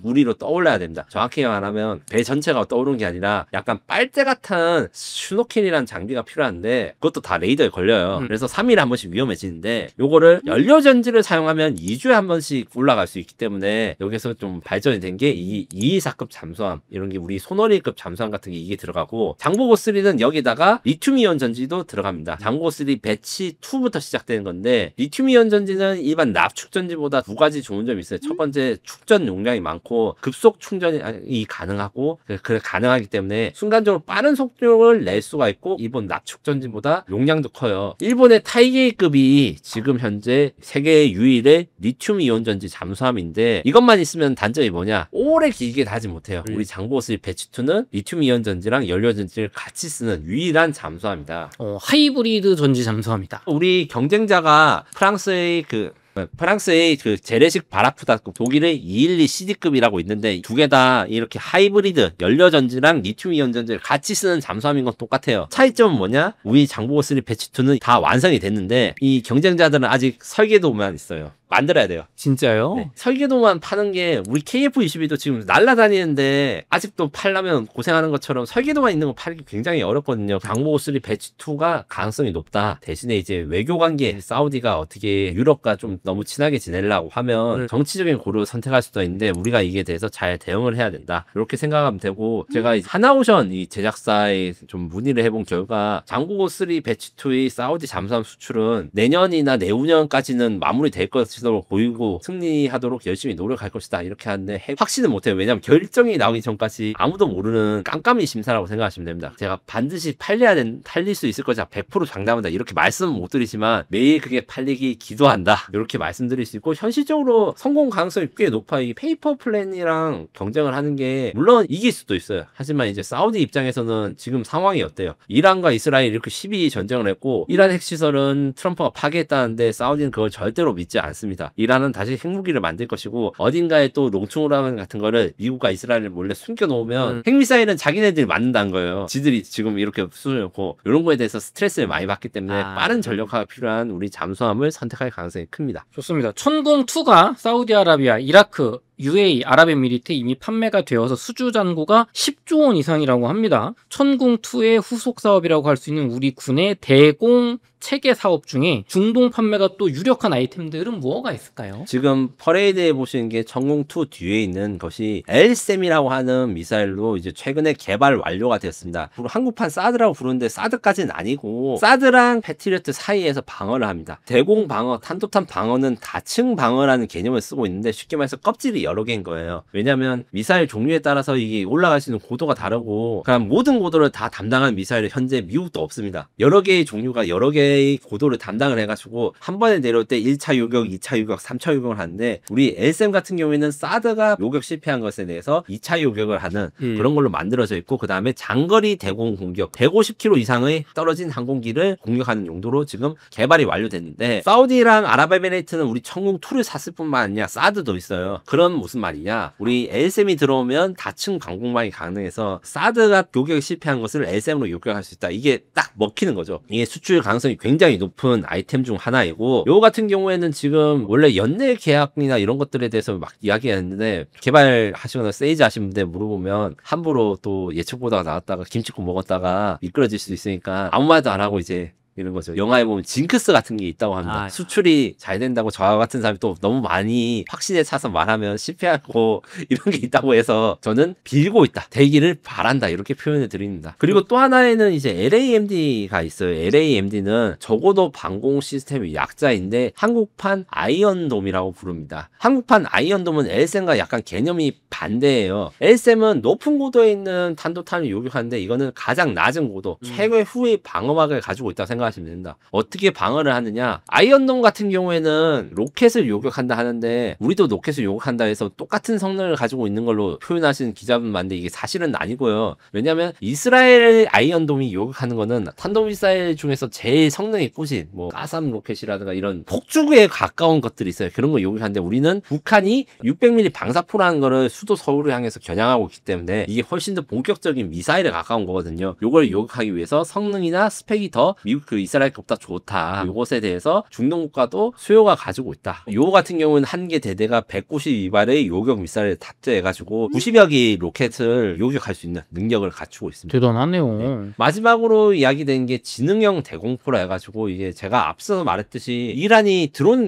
너무 많이 가지고 있고 후티 반군이 중동의 반군들이 드론 공격을 많이 해서 드론을 요격할 수 있는 대공포 이런 것들을 요구를 하는데 지금 하나 에어로스페이스가 AI 지능형 대공포라는 이름으로 드론 요격에 특화된 대공포를 만들어서 중동 시장에 지금 세이주 중입니다. 사우디아라비아가 차량 기계화 부대를 위한 차세대 장갑차 사업도 진행을 하고 있다고 합니다. 중국제 장갑차하고 한화 에어로스페이스의 타이곤 장갑차가 경합 중이라고 하는데 타이곤 장갑차에 대한 설명과 수출 경쟁력 어떻게 있을까요? 타이곤 장갑차는 이제 전화위복이 된 무기체계라 이렇게 설명을 드릴 수 있는데 원래 이 바퀴로 가는 장갑차는 현재 현대 로템의 K808이라는 제품을 씁니다. 이것도 이야기하면 좀 긴데 짧게 이야기하면 원래 우리는 야 탱크를 만들자면 업체를 지정하고 이렇게 하고 장갑차를 만들자면 업체를 지정해가지고 그 업체가 생산하는 게 상식이었다가 경쟁을 붙여야겠다 이렇게 생각을 해가지고 처음으로 현대 로템과 하나 에어로스페이스 그때 당시에는 두산 DST, 삼성 테크인 지금 현재 하나 에어로스페이스가 세 개 회사가 차려는 장갑차를 미국처럼 경쟁을 붙였어요. 엄청 치열하게 가격도 엄청 다운하고 성능도 추가하면서 현대 로템이 되고 난 다음에 탈락한 두산 DST 지금의 하나 에어로스페이스 개발자들이 되게 상심했어요. 아 우리 진짜 잘 만들었고 떨어질 게 아닌데 재수가 없어서 졌다. 얘 진짜 억울하다. 수출형으로 만들기로 해가지고 만든 것이 이 타이곤이라는 차량용 장갑차인데 지금 K808보다는 스펙이 더 좋아요. 일단 방어력 측면에서 부가 장갑과 지뢰 방어 장갑을 가지고 있어가지고 방어력이 좋고 다양한 모듈형 설계가 가능합니다. 이게 왜 중요하냐? 사우디아라비아가 국토가 넓어가지고 항상 차량화 기계화 부대라는 게 필요합니다. 무슨 말이냐면 바퀴가 달려 있어가지고 하루에 100km 이상 행군이 가능해가지고 장거리 이동이 가능한 장갑차 부대가 필요하고 현재는 이쪽에 미국산 장갑차 이런 거 쓰는데 노후화됐어요. 미국산 장갑차가 터무니없이 비싸가지고 이 부대의 특징은 모든 차량 전투 차량이 다 한 가지 플랫폼으로 통일되어 있다. 이 장갑차에다가 어떤 거는 대포를 넣고 어떤 건 미사일 넣고 어떤 건 레이더를 넣고 어떤 건 크레인을 넣고 하는 식으로 모듈형이 된 부대로 해서 안에 차체는 똑같은 거예요. 바퀴가 빠지거나 뭐 엔진이 고장나면 다른 거 갖다 쓰기도 편하고 이런 식의 대규모 장갑차 부대를 사우디아라비아가 운영 중이고 여기에 타이곤이 수출 가능성이 크다. 타이곤 장갑차는 MPF 경전차라는 게 있어가지고 이제 전차포를 달아서 전차전을 수행할 수 있거나 천검 대검차 대전차 미사일 달아서 원거리 대전차 공격 AS-21 레드백과 비슷하게 장갑차 기관포를 달아가지고 이제 보병 지원 같은 거 할 수 있고 대공도 가능하고 자주포도 가능하고 이렇게 포탑을 런지에 따라서 임무가 다양하게 될 수 있는데 경쟁자가 VN16이라는 중국산 차량용 장갑차예요. 옛날에는 중국산이 싼 맛에 썼는데 최근에는 이제 아프리카 시장을 중심으로 수출이 잘 되고 있습니다. 이거 같은 경우에는 이제 한계가 있어요. 한계가 뭐냐면 중국산 자동차 그 장갑차이기 때문에 파워팩에 문제가 있습니다. 파워팩에 문제가 있는 게 기본적으로 우리나라 비슷하게 해외에서 기술 도입했다가 카피 생산하는데 원본보다 성능이 안 나와요. 이런 것들을 잘 공략하고 그 다음에 우리나라가 신뢰성을 가지고 운영 중이다. 요거를 사용해서 지금 중동 시장에 공략을 하고 있는데 대면 약 400대 이상의 수요가 있기 때문에 거의 폴란드 2차 수출을 능가하는 금액이 될 될 수도 있어요.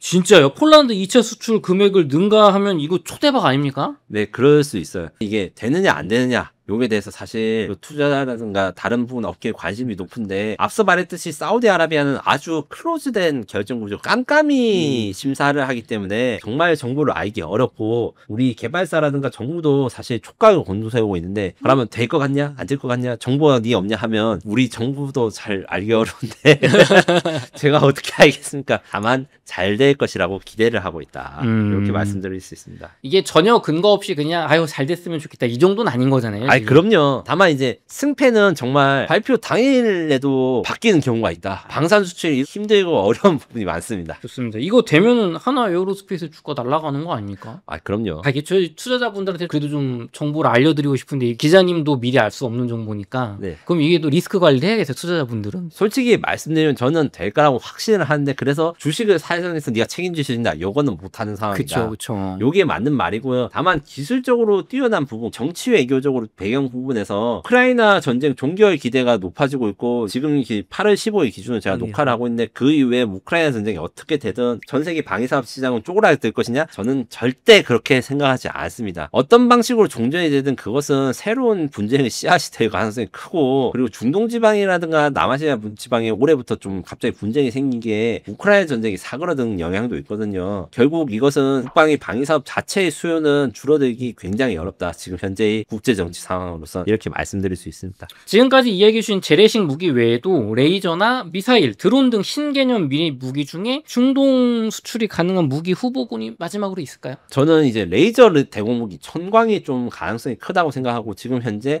수도 서울에 배치되고 있습니다. 다만 이제 요거는 세계 최초의 실전형 레이저 대공무기라고 하지만 단점이 있어요. 약간의 말장난이라서 좀 비판을 받는데 실전형 레이저 대공무기 말고 시험 중인 레이저 대공무기 해외의 그 무기들 중에서 천광보다 출력이 센 것들이 몇 개 있어요. 천광은 30kW 정도의 출력인데 이게 어느 정도 출력이라면 2, 3km 밖에 그 드론을 1, 2초 정도 레이저를 쬐면 이게 터지거든요. 근데 요걸로는 사실 본격적으로 대공으로 하려면 제한점이 많고 100kW급 출력은 돼야지 위력이라든가 사거리가 더 길어져서 요 정도면 되면 진짜 레이저 대공무기로서 미사일도 격추하고 비행기도 격추하고 이렇게 된다 이야기하는데 지금 열심히 개발 중이고 사우디라든가 UAE 이런 국가들이 관심을 가지는 게 그 나라들의 방어 목표는 사실 사막을 방어하는 게 아니라 도시를 방어하는 건데 이 도시 방어 개념이 서울 방어하는 거랑 굉장히 비슷해요. 사우디 같은 경우에는 메카라든가 이런 성지들이 공격받으면 안 되니까 촘촘하게 대공 방어막을 갖춰야 되니까 이게 한국의 서울을 방어하는 대공 방어막과 유사하고 여기서 관심을 가지고 있다. 천무가 지금 이미 아랍에미레이트랑 이제 사우디에 수출했는데 더 수출될 가능성이 있다. 뭐가 있느냐? 천무 3.0이라는 게 나왔습니다. 천무 3.0의 특징은 드론 미사일입니다. 드론과 그 미사일을 결합했습니다. 드론은 다 좋은데 느립니다. 우크라이나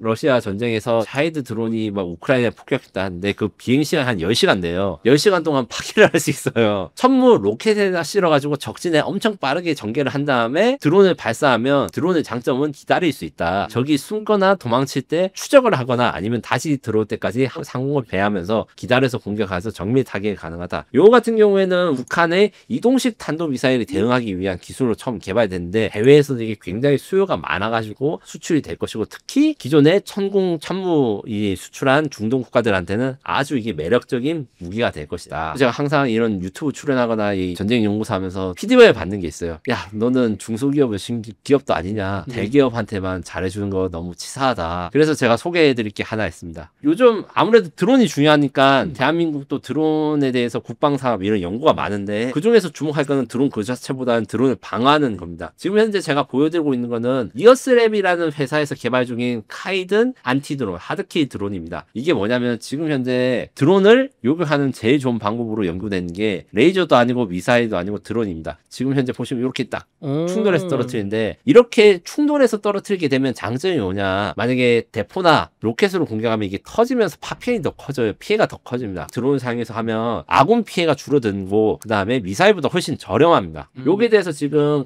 그 국내 업체 중에서는 니어스랩이라는 회사가 굉장히 연구를 많이 하고 있고 현재 기준으로 해서 움직이는 북한 드론 같은 게 거의 기술에 대해서 확보를 했어요. 다만 이게 좀 더 이제 그 탐지 체계라든가 아니면 장갑차나 이런 거 연계가 좀 필요한 거고 중소기업들 중에서 안티 드론에 관심을 가지거나 연구 개발하는 드론들 이런 회사들도 아마 미래 방산 수출 시장으로서 매력적이다. 마지막으로 부품 업체들도 주목해야 됩니다. 상장이 된 회사 중에서 제가 이야기할 만한 회사 삼양컴텍 지금 IPO 준비 중이고 S&T 다이나믹스, MMC 솔루션이라는 회사가 있는데 이런 회사들은 현대 로템, 뭐 LIG 덱송, 카이보다는 사람들이 주목을 덜 해요. 하지만 장갑, 트랜스미션, 유압 장비 등 우리 방산 수출품에 들어가는 내용들을 다 알짜 부품들을 만들고 있는 회사이기 때문에 단순히 대형 방위 사업체의 그 수성적이라든가 이런 것만 신경 쓰지 마시고 우리나라의 K방산의 핵심을 이루는 뭐 가령 삼양컴텍 같은 경우에 우리 K2전차 수출의 1등 공신입니다. 왜냐하면 전차의 장갑은 복합 장갑이라 하는데 이것은 단순히 쇠 파이프를 넣은 게 아니고 케블라 뭐 탄소 섬유 같은 거 넣고 세라믹도 넣고 여러 가지 화학이나 복잡한 구성으로 적층된 장갑을 복합 장갑이라 하고 이거는 어느 나라 다 기밀이에요. 미국도 이걸 기술 이전 안 해주고 우리가 독자 개발한 건데 이 기술이 없었다면 우리나라 국산 전차도 없었거든요. 이런 것들을 연구하고 S&T 다이나믹스 같은 경우에도 2차 K2 전차 폴란드 수출품의 트랜스미션 같은 거 만들고 있고 수출용 장갑차나 이런 데도 다 트랜스미션을 만들고 있기 때문에 전차에서 우리나라가 지금 예전에 수출이 안 됐을 때는 어떻게 했냐 독일산 파워팩, 독일산 엔진을 달아가지고 우리가 쓰니까 수출할 때 독일 정부의 허락을 받아야 되는데 허락을 잘 안 해줘요. 그렇기 때문에 수출이 안 된 것도 있었는데 국산 파워팩으로 갈아 끼우면서 수출구가 늘어난 거거든요. 이런 업체들도 좀 주목할 필요가 있다. MMC 솔루션 같은 경우에는 미사일도 들어가고 우리 현무 미사일도 들어가고 뭐 장갑차에도 들어가고 유압이라는 건 결국엔 그 유압잭 같은 거 자동차 수리할 때 보면 보셨을 건데 기계 부품 그 다음에 미사일이나 병기를 움직일 때 유압 부품이 굉장히 많이 들어갑니다. 그래서 모션 컨트롤 전문 기업이라고 저한테는 이야기를 하는데 결국에는 뭔가 돌아가는 장비들 이런 데는 많이 들어가기 때문에 이것도 주목해 볼 만하다. 이렇게 마무리를 지을 수 있습니다. 좋습니다. 마지막 마무리 인사하시죠. 제가 이렇게 몇 부에 걸쳐서 우리나라 방위사업에 대한 점검을 전쟁 연구에서 또 진행했는데 방위사업 특성이나 이런 컨텐츠 특성이 뭐냐면 사업은 굉장히 깁니다. 개발 중에 5년, 7년 그 다음에 운영하면서 이제 우리 세이즈한테 한 20년 퇴역하면 퇴역하는 거 어디 있을지 이야기를 하는데 미리터리 컨텐츠는 항상 이렇게 생각하시는 분들이 많아요. 중복되는 것 많아서 이제 또 이야기를 하는 게 있냐 너무 심심하다 새로운 거 없냐 아니면 언제 발매가 돼 언제 수출이 돼 이렇게 조급증을 가진 분들이 많아요. 제가 휴대폰을 다뤘으면 1년에 한 번씩 신제품이 나오니까 이렇게 이야기했지만 방산이 워낙 복잡하고 크기가 크기 때문에 반대로 KF-21 같은 경우에는 제가 사실 앞으로 100편도 더 말할 수 있어요. 너무 복잡하고 시스템이 많고 그렇기 때문에 조금씩 이제 우리 무기 체계가 왜 좋은지 어떤 게 있는지 알아가는 부분 지난해에 비해서 이번에가 추가된 부분이 별로 많이 없을 거나 이런 데서 아쉬운 부분도 계실 수 있는데 이런 거를 알아가면서 하면 자연스럽게 이미 저를 능가하는 이런 미리터리 매니아가 되실 거라고 생각하고 그래서 재미로 봐주시고 비밀스러운 계약들에 대해서 또 기밀 유출이 아니냐 이런 것들에 대해서 좀 우려하시는 분도 있는데 컴플라이언스를 철저히 지키고 공개 자료만 쓰고 있으니까 걱정하지 않으셔도 된다 이렇게 마무리 드릴 수 있습니다. 좋습니다. 김민석의 전쟁연구소 9부 마치도록 하겠습니다. 또 모시고 말씀 들어보도록 하겠습니다. 수고하셨습니다. 수고하셨습니다.